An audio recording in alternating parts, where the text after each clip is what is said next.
Et ces cours justement d'éducation à la sexualité, avec les exemples que vous citez, je crois que l'association SOS Éducation aussi a relevé beaucoup de témoignages d'enfants qui ont été choqués, traumatisés par les cours qu'ils ont pu recevoir.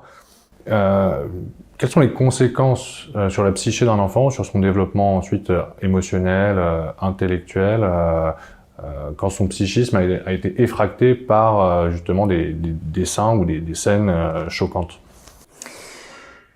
Eh bien, en fait, on est en train d'interrompre la croissance normale, le rythme naturel en fait de son développement psycho-affectif, de son image du corps, de sa représentation de la sexualité. La représentation de la sexualité, elle est progressive chez un enfant. Un enfant pose des questions très petits. À 18 mois, il intègre la différence des sexes, il en parle.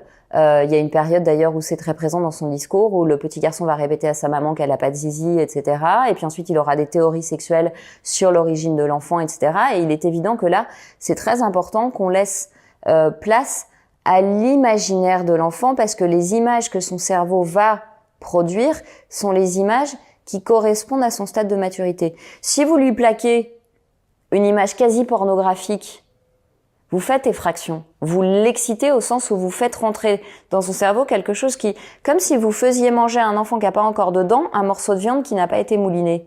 Il ne peut pas le digérer, il ne peut pas l'assimiler. Donc ça va venir court-circuiter la construction de sa représentation de lui-même.